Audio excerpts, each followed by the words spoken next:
Hello दोस्तों, स्वागत है आप सभी का मेरे एक नए YouTube वीडियो में। जैसा कि हमने पिछले एपिसोड में देखा था कि लाटेस के सामने 2500 विजार्ड मास्टर आ जाता है और वो अपने मैजिक का इस्तेमाल करने लगता है और हेलीकॉप्टर के ऊपर प्रेशर बनाने लगता है। उस प्रेशर से हेलीकॉप्टर टूट जाता है। ये सब कुछ वुहांग भी देख रहा होता है और ये सब कुछ देखने के बाद वुहांग को बहुत ज़्यादा गुस्सा आने लगता है और वो चिल्लाता है कि तुम आखिरकार कर क्या रहे हो। दूसरी तरफ वो 2500 विजार्ड मास्टर अंदर ही अंदर हंस रहा होता है और एक अजीब सी स्माइल देता है। उसके बाद विजार्ड मास्टर बोलता है कि डियर जजिस, लाटेस ने चीटिंग की है और हमें इसे यहाँ से बाहर निकाल देना चाहिए और इसे चीटिंग करने के लिए इसके ऊपर जुर्माना लगाना चाहिए। ये सब कुछ सुनने के बाद वुहांग, कार्ना, कैसी ये सब भी बहुत ज्यादा हैरान होते हैं कि आखिर लाटेस ने कौन सी चीटिंग की है। जैसे ही लाटेस सुनती है कि उसे बाहर निकाल दिया जाएगा और उस पर जुर्माना लगाएगा, ये सुनने के बाद वो भी परेशान होने लगती है। उसके बाद 2500 विजार्ड मास्टर अपने स्टूडेंट की तरफ आगे बढ़ता है और उसके पास जाता है और उसका हाथ ऊपर कर देता है और कहता है कि लाटेस ने चीटिंग की है, इसलिए विनर ये है। ये सब कुछ सुनने के बाद कैसी को बहुत ज्यादा गुस्सा आने लगता है और वो बोलती है कि ये तुम्हारा स्टूडेंट है, इसीलिए तुम ये सब कुछ झूठ बोल रहे हो कि लाटेस ने चीटिंग की है। दूसरी तरफ कार्ना भी जैसे ही ये सब कुछ होते हुए देखती है, वो बोलती है कि ये सब कुछ यहाँ पे बिल्कुल भी ठीक नहीं हो रहा है। और लाटेस भी जैसे सुनती है कि उसे यहाँ से बाहर निकाल दिया जाएगा और उसके ऊपर जुर्माना लगाएगा, ये सब सुनने के बाद वो भी डिप्रेशन में चली जाती है। उसके बाद 2500 विजार्ड मास्टर कार्ना की तरफ आगे बढ़ने लगता है और उनके पास जाके बोलता है कि मैडम कार्ना, आप होली एम्पायर की प्रिंसेस है, आप हमारे मामलों से दूर रहिए, आपको यहाँ के रूल्स वगैरह बिल्कुल भी पता नहीं है। ये सब कुछ सुनने के बाद कार्ना कुछ भी नहीं बोलती और वो चुप हो जाती है और अंदर ही सोचती है कि अब मैं लाटेस की कोई मदद नहीं कर सकती। दूसरी तरफ वो डीन भी बैठी होती है और वो बोलती है कि लाटेस ने किसी भी मैजिक का इस्तेमाल नहीं किया था, इसी वजह से ये चीटिंग ही है। उसके बाद डीन बोलती है, वैसे आपको क्या लगता है लॉर्ड रूसेल? और फिर लॉर्ड रूसेल बोलता है कि हाँ, मेरे हिसाब से भी मुझे भी यही लगता है कि वो मैजिक नहीं था। ये सब कुछ सुनने के बाद लाटेस पूरी तरह से टूट जाती है और वो पूरी तरह से डिप्रेशन में चली जाती है। उसके आसपास जितने भी लोग होते हैं वो सब भी उसकी बुराई करने लगते हैं। जो लोग थोड़ी देर तक पहले तालियां बजा रहे थे वो सभी उसकी बुराई करते हैं और बोलते हैं ये तो एक चीटर है, इसे यहाँ से बाहर निकाल देना चाहिए और इस पे भारी जुर्माना लगाना चाहिए। उसके बाद 2500 विजार्ड मास्टर कार्ना के पास आता है और पूछता है कि मैडम, आपको क्या लगता है हमें इसे सजा देनी चाहिए ना? कार्ना भी ये सुनने के बाद परेशान होती है और वो सोचती है कि भला मैं कैसे कह दूं कि लाटेस को सजा दी जाए, लाटेस ने तो कोई भी चीटिंग की ही नहीं है। 2500 विजार्ड मास्टर ये सब कुछ बोल ही रहा होता है, तभी उसे एक आवाज आती है कि अपना मुंह बंद रखो, चुप करो। ये सुनने के बाद कार्ना और 2500 विजार्ड मास्टर हैरान होते हैं कि आखिरकार ये किसने बोला। उसके बाद हमें दिखाया जाता है कि वो कोई और नहीं होता बल्कि वुहांग होता है। वो जोर से उसे बहुत ज्यादा चिल्ला रहा होता है और बहुत ज्यादा भरा बुला बोल रहा होता है। और फिर वुहांग कैसी को बोलता है कि हे कैसी, ऐसा करो तुम मुझे स्टेडियम में ले जाओ। ये सुनने के बाद कैसी पूछती है कि क्या तुम्हें पूरा यकीन है कि तुम स्टेडियम में चलना चाहते हो मेरे साथ, और तुम वहां पर चलकर करोगे क्या, आखिर क्या करना चाहते हो तुम? उसके बाद कहता है कि ठीक है, तुम मुझे यहाँ से ले चलो, बस मैं इतना ही चाहता हूँ। ये सुनने के बाद कैसी वुहांग को उठा लेती है और एक लंबी सी छलांग लगाती है और उसे सीधा ले जाके स्टेडियम में रखती है। कार्ना भी ये सब कुछ देखती है और वो सोचती है कि आखिरकार वुहांग तुम करना क्या चाहते हो। उसके बाद वुहांग खड़ा होता है और बोलता है कि तुम सबको आखिर प्रॉब्लम क्या है? तुम सब अच्छी तरह जानते हो कि मैजिक किस लिए इस्तेमाल होता है। तुम लोग कैसे कह सकते हो कि लाटेस ने चीटिंग की है? उसके बाद वुहांग बताने लगता है कि मैजिक 3 तरह से इस्तेमाल होता है, अटैक, डिफेंस और टेलीपोर्टेशन। लाटेस ने भी अटैक और डिफेंस का इस्तेमाल किया था, इसका मतलब ये सब भी मैजिक ही हुआ। इससे कोई फर्क नहीं पड़ता कि उसने किस चीज का इस्तेमाल किया, तुम सब भी अपनी मैजिक छड़ी का इस्तेमाल करते हो। उसके बाद वहाँ लाटेस के पास जाता है और उससे बोलता है कि हे लाटेस, तुम्हें पता है तुमने कोई भी चीटिंग नहीं की है। ये सुनने के बाद लाटेस भी हैरान होती है कि आखिरकार वहाँ क्या बोल रहा है, और तुम सभी यहाँ पे जितने भी लोग हो तुम सभी के सभी पागल हो और तुम्हें बिल्कुल भी अकल नहीं है, और लाटेस ही असली विनर है, मैं इसे विनर अनाउंस करता हूँ। ये सब कुछ 2500 विजार्ड मास्टर भी देख रहा होता है और उसे देखने के बाद बहुत ज्यादा गुस्सा आने लगता है। और डीन भी ये सब कुछ देख के हैरान होती है और सोचती है कि आखिरकार ये बच्चा है कौन जो हमें ही भला बुरा बोल रहा है। उसके बाद वहाँ लाटेस का हाथ उठाने लगता है और बोलता है कि यही असली विनर है। और लाटेस को भी ये सब कुछ देखने के बाद शर्म आ रही थी और वहाँ पे जितने भी लोग थे वो सभी भी ये सब कुछ देख रहे थे।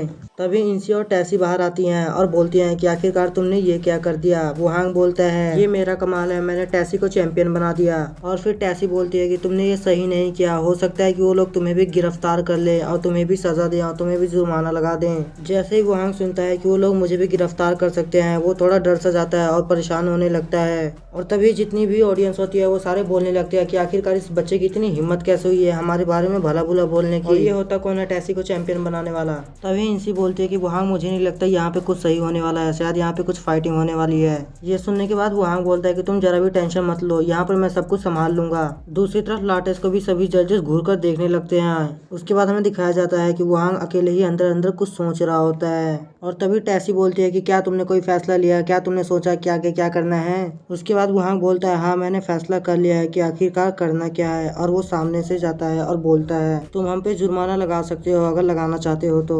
ये सुनने के बाद 25वां विजार्ड मास्टर खुश होने लगता है और अंदर ही अंदर बहुत ज्यादा हंस रहा होता है। उसके बाद बोलता है कि तुम्हें क्या लगता है कि मैं तुम पे कोई जुर्माना लगाऊंगा? ऐसा बिल्कुल भी नहीं है, बल्कि तुम्हें जेल में डाल दिया जाएगा। उसके बाद 25वां विजार्ड मास्टर बोलता है कि सैनिकों इन सभी को गिरफ्तार कर लो। ये सुनने के बाद वहाँ पे जितने भी सैनिक होते हैं वो सभी इन सभी को घेर लेते हैं और चारों तरफ से बंदी बनाने की तैयारी शुरू कर देते हैं। ये देखने के बाद कैसी को बहुत ज्यादा गुस्सा आ रहा होता है। तभी कारना बोलती है कि आखिरकार जब उन्होंने बोल दिया है कि वो जुर्माना देने के लिए तैयार हैं तो तुम इन्हें गिरफ्तार नहीं कर सकते हो। और वहाँ को भी ये सब कुछ देखने के बाद बहुत ज्यादा गुस्सा आने लगता है कि वो सारे सैनिक हमें गिरफ्तार करने आ गए हैं। लेकिन जैसे ही कारना बोलती है वो सारे के सारे सैनिक पीछे हट जाते हैं। तभी लाटेस बोलती है कि हे वहांग आखिरकार हम इतने सारे जुर्माने के पैसे लाएंगे कहाँ से। ये सुनने के बाद वहांग लाटेस के पास जाता है और उसके सर की कैप को पकड़ लेता है। लाटेस को बहुत ज्यादा शर्म आ रही थी ये सब कुछ देखने के बाद। उसके बाद वहांग लाटेस के सर के ऊपर रखी कैप को उतार लेता है और उतारने के बाद उसे जमीन पर फेंक देता है। फेंकने के बाद वो उसे अपने पैरों के नीचे कुचलने लगता है। उसके बाद वहांग लाटेस को बोलता है कि तुम्हें कोई जरूरत नहीं है विजार्ड बनने की, तुम अब से एक साइंटिस्ट बनोगी और नई नई चीजों की खोज करोगी। ये सुनने के बाद लाटेस भी खुश हो जाती है। उसके बाद हमें लाटेस की लैब का सीन दिखाया जाता है जहाँ पर कारना गुस्सा हो रही होती है। वो बोलती है कि आखिरकार तुमने क्या सोचकर बोल दिया कि वो एक विजार्ड नहीं बनेगी? तुम्हें पता है ना तुमने क्या किया है? अगर तुम ये करने में नाकामयाब रहे तो तुम्हें जेल में डाल दिया जाएगा। ये सुनने के बाद लाटेस भी दुखी हो जाती है, उसे भी वहांग की चिंता हो रही होती है। उसके बाद वहांग बोलता है कि तुम इन सब चीजों की टेंशन मत लो, मैंने पहले ही सोच लिया है कि आखिरकार करना क्या है। हमारे पास कैसी है। जैसे ही कैसी अपना नाम सुनती है उसे हैरानी होती है कि आखिरकार वहांग मुझसे करवाना क्या चाहता है। और मैंने पहली बार कैसी को इस तरह भुक्कड़ों की तरह खाते हुए देखा है। उसके बाद वहांग सबको अपना प्लान बताता है। ये सुनने के बाद कारना बोलती है ये तो ठीक है लेकिन ये लाटेस के लिए अच्छा बिल्कुल भी नहीं है। और फिर वहांग लाटेस के पास जाता है और उससे बोलता है कि हे लाटेस क्या तुम ये कर लोगी ना? उसके बाद लाटेस बोलती है हाँ मैं एक बार कोशिश करके जरूर देखूंगी, शायद मैं कर लूँ।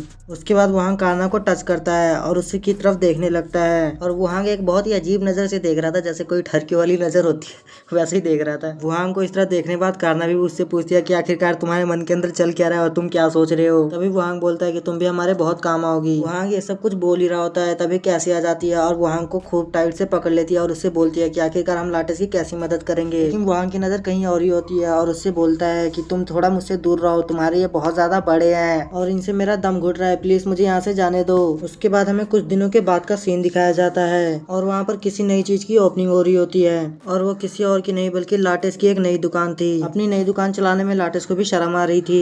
तभी कैसी और वहांग दुकान से बाहर आते हैं और वो जोर जोर से चिल्लाने लगते हैं आइए आइए नई नई चीजों को ट्राई कीजिए। तभी लाटेस बोलती है कि बस करो वहांग, कितना काफी है मेरे लिए। ये सुनने के बाद वहांग पीछे मुड़ के देखने लगता है और बोलता है कि अब मैं समझा कि तुम्हारे पास कस्टमर क्यों नहीं आ रहे हैं। असल में तुम्हारी ड्रेस बच्चों जैसी है, इसी वजह से तुम्हारे पास कोई आ नहीं रहा है। तुम्हें कैसी की तरह ड्रेस पहनना चाहिए, देखो उसके पास कितनी ज्यादा भीड़ है। और सच में कैसी के पास बहुत ज्यादा भीड़ होती है। सभी के सभी लोग उसे घूर घूर कर देख ही जा रहे थे और सबकी नजर एक ही जगह पे जा रही थी। तभी लाटेस बोलती है कि मुझे नहीं लगता कि मैं ये सब कुछ करने वाली हूँ और ये सब मेरे बस की बात नहीं है। तुम्हारे कहने पे मैंने ये सारी चीजें बनाई हैं और तुम्हारा काम है इन्हें बेचना, तुम इन्हें बेचो।